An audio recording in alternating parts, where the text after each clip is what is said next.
নমস্কার বন্ধুরা, তোমরা দেখছো কুন্তল মণ্ডল অল এডুকেশন টিচিং। আজকের এই ভিডিওতে তোমাদের একাদশ শ্রেণীর রায় ও মার্টিন দর্শন টেক্সট বইয়ের প্রথম অধ্যায়ের অনুশীলনীর 2 মার্কের প্রশ্নর উত্তর করে দেব। তোমরা যারা চ্যানেলে নতুন তারা চ্যানেলটিকে সাবস্ক্রাইব করে রাখো, আর যারা চ্যানেলে আগে থেকেই আছো তারা একটা লাইক দিয়ে দিও। প্রথম অধ্যায়ে আছে দেখো যুক্তিবিজ্ঞানের প্রকৃতি, অবরোহ এবং আরোহ। 1 থেকে আমরা 28 পর্যন্ত আজ করে দেব 2 মার্কে, পরের ভিডিওতে 3 মার্কের 6 মার্কের করে দেব। তো চলে এবার ভিডিওটি শুরু করা যাক। প্রথমে কি আছে দেখো, 1 নম্বরে মানুষের জীবনে 3টি পরম আদর্শ কি কি? এই আদর্শগুলি দর্শনের কোন কোন শাখায় আলোচনা করা হয়? তো উত্তর করবে, মানুষের জীবনে 3টি পরম আদর্শ হলো সত্য, শিব, সুন্দর। এই 3টিকে কেন্দ্র করে দর্শনে 3টি শাখা গড়ে উঠেছে। চিন্তা আদর্শ হলো সত্যতা, এর সম্বন্ধে আলোচনা করে যুক্তিবিদ্যা। আচরণের আদর্শ হলো শিব বা কল্যাণ, এর সম্বন্ধে আলোচনা করে নীতিবিদ্যা। অনুভূতি বা রুচিবোধের আদর্শ হলো সৌন্দর্য, এর সম্বন্ধে আলোচনা করে সৌন্দর্যবিদ্যা বা নন্দন তত্ত্ব। দুইয়েরটা দেখো কি বলেছে, যুক্তিবিজ্ঞানের ব্যুৎপত্তিগত অর্থ কি? এর উত্তর করবে, যুক্তিবিজ্ঞানের ইংরেজি প্রতিশব্দ লজিক। লজিক কথাটি এসেছে গ্রিক শব্দ লজিকি থেকে। এই লজিকি শব্দটি আবার ল্যাটিন শব্দ লগোস এর বিশেষণ। লগোস কথাটির অর্থ চিন্তা বা ভাষা, অর্থাৎ লজিক হলো ভাষার প্রকাশিত চিন্তা বা যুক্তিশাস্ত্র সম্বন্ধীয় বিজ্ঞান। সুতরাং লজিক কথাটির বাংলা প্রতিশব্দ হলো যুক্তিবিজ্ঞান বা তর্কবিজ্ঞান। 3 দেখো, যুক্তিবিজ্ঞান কাকে বলে? যে শাস্ত্র অবৈধ যুক্তি থেকে বৈধ যুক্তিকে পৃথক করার পদ্ধতি ও বিধিগুলি সম্পর্কে আলোচনা করে তাকে যুক্তিবিজ্ঞান বলে। এবার 4 দেখো, কপির মতে যুক্তিবিজ্ঞানের সংজ্ঞা দাও। উত্তর করবে, কপির মতে যুক্তিবিজ্ঞান হলো সেই শাস্ত্র যা বৈধ বা যথার্থ শুদ্ধ হবে, যুক্তি থেকে অবৈধ বা অযথার্থ এটা অশুদ্ধ যুক্তিকে পৃথক করার পদ্ধতি বা নিয়ম নিয়ে আলোচনা করে। 5 দেখো, অ্যারিস্টটলকে যুক্তিবিদ্যার জনক বলা হয় কেন? এর উত্তর করবে, একদল গ্রিক দার্শনিক যারা সফিস্ট নামে পরিচিত ছিল তারা যুক্তিবিদ্যা সংক্রান্ত আলোচনার উদ্ভাবক ছিলেন। অ্যারিস্টটল ছিলেন একজন প্রখ্যাত যুক্তিবিদ। তিনি খ্রিস্টপূর্ব 4th শতকে যুক্তিবিজ্ঞান নামক নতুন শাখার প্রবর্তন করেন, তাই অ্যারিস্টটলকে যুক্তিবিদ্যার জনক বলা হয়।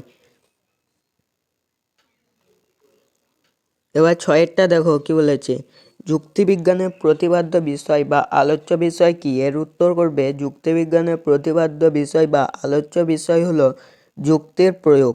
এছাড়াও যুক্তি সংক্রান্ত বিভিন্ন বিষয় যেমন পদ, বাক্য, বচন প্রভৃতি আলোচনা যুক্তিবিজ্ঞানের অন্তর্ভুক্ত।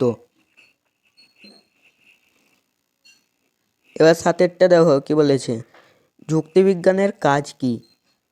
তো এর উত্তর করবে, যুক্তিবিজ্ঞানের কাজ হলো যুক্তি গঠন, বিশ্লেষণ এবং মূল্যায়নের জন্য নিয়ম এবং পদ্ধতি তৈরি করা, যা আমাদের চিন্তাভাবনা ও সিদ্ধান্ত গ্রহণে সঠিকতা আনতে সহায়তা করে। এটাই হবে উত্তর। 8 দেখো কি বলেছে, যুক্তি কাকে বলে? তো এর উত্তর করবে, যুক্তি হলো এমন বচন সমষ্টি যেখানে একটি বচনের সত্যতা এক বা একাধিক বচনের সত্যতার ওপর নির্ভর করে বলে দাবি করা হয়। 9 দেখো, অনুমান কাকে বলে? এটার উত্তর করবে, জ্ঞাত বিষয়ের ওপর নির্ভর করে অজ্ঞাত বিষয় সম্পর্কে জ্ঞান লাভ করার প্রক্রিয়াকে বলে অনুমান। 10 দেখো এবার কি বলেছে, যুক্তির একটি উদাহরণ দাও। তো উদাহরণ করবে, সকল মানুষ হয় মরণশীল জীব, সকল শিক্ষক হন মানুষ, অতএব সকল শিক্ষক হন মরণশীল জীব। এটা হবে যুক্তির একটি উদাহরণ।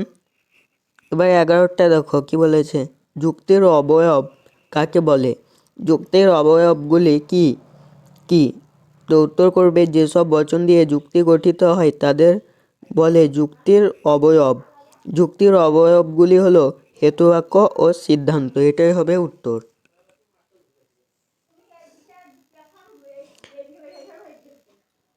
12টা দেখো কি বলেছে, যুক্তির কয়টি অংশ ও কি কি?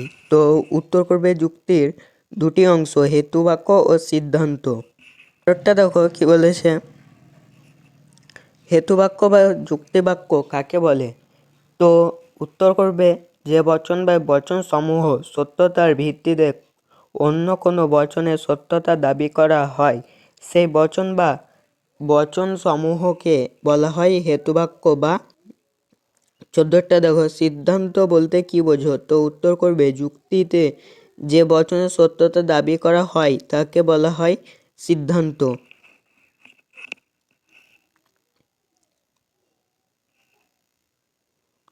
15টা দেখো কি বলেছে, অনুমান ও যুক্তির পার্থক্য কি? তো এর উত্তর করবে অনুমান ও যুক্তির মধ্যে পার্থক্য হলো অনুমান অনুমান হলো জানা থেকে অজানাতে যাওয়ার একটি মানসিক প্রক্রিয়া। আর যুক্তি হলো ভাষায় প্রকাশিত অনুমান, এটি বাহ্যিক প্রক্রিয়া।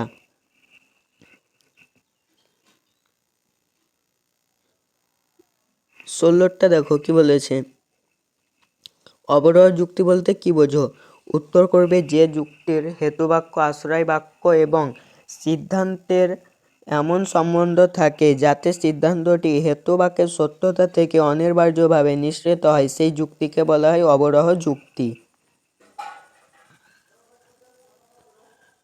17টা দেখো কি বলেছে, আরোহ যুক্তি বলতে কি বোঝো? এটার উত্তর করবে যে যুক্তিতে সিদ্ধান্ত আশ্রয় বাক্য থেকে অনিবার্যভাবে নিঃসৃত হয় না এবং যেখানে সিদ্ধান্ত আশ্রয় বাক্য অপেক্ষা ব্যাপক হয় তাকে বলে আরোহ যুক্তি। 18টা দেখো কি বলেছে, একটি অবরোহ যুক্তির উদাহরণ দাও। এটা করবে উত্তর করবে সকল মানুষ হয় মরণশীল, প্লেটো হন একজন মানুষ, অতএব প্লেটো হন মরণশীল। এটা হবে উত্তর।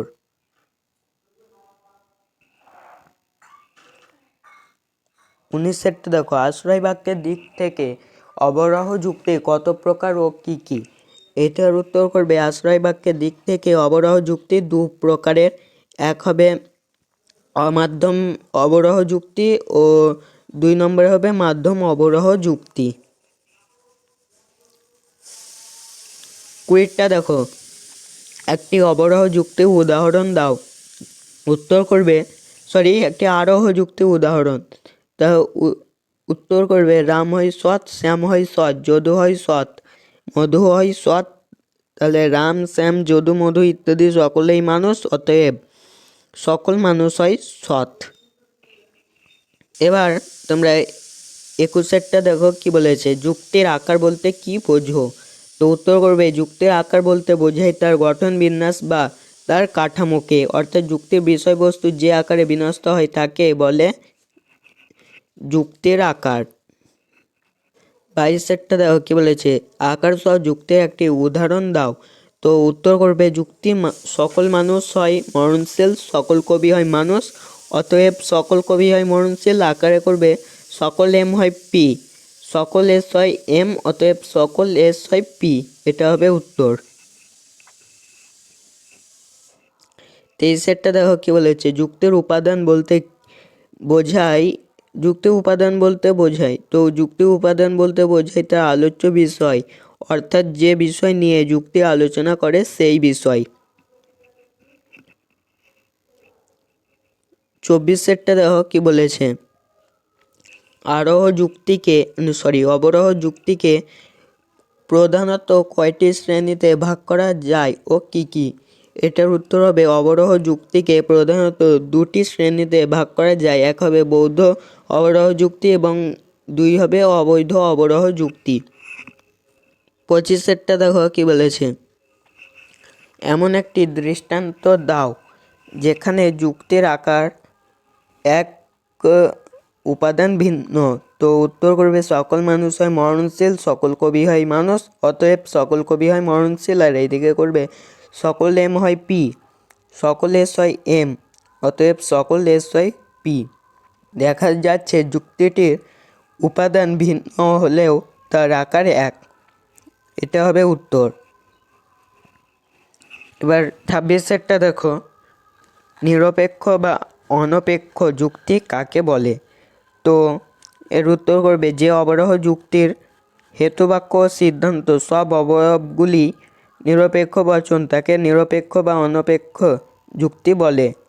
আর 27 দেখো, অনিরপেক্ষ বা সাপেক্ষ যুক্তি কাকে বলে?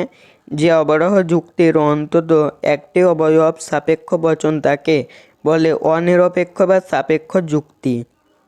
এবার তোমরা 28 দেখো, শেষ প্রশ্ন, নিবেশন দৃষ্টান্ত কাকে বলে? তো উত্তর করবে, যুক্তির আকারে বিষয়বস্তু কাঠামো বিন্যাসকে নিবেশন দৃষ্টান্ত বলে। তো আজকের এই পর্যন্তই। আবার পরের ভিডিওতে তোমাদেরকে 3 মার্কের 6 মার্কের প্রশ্ন উত্তর করে দেব। তোমাদের ভিডিওটি কেমন লাগলো আমাকে অবশ্যই কমেন্টে জানাও। আর তোমরা তোমাদের কোন প্রকাশনের বই থেকে উত্তর দরকার আমাকে বলিও। আর ভিডিওটি ভালো লাগলে বন্ধুদেরকে শেয়ার করতে অবশ্যই ভুলবে না। পিডিএফ যদি দরকার হয় আমাকে কমেন্টে বলবে। তো আবার দেখা হবে পরের ভিডিওতে। পাশে থাকার জন্য ধন্যবাদ।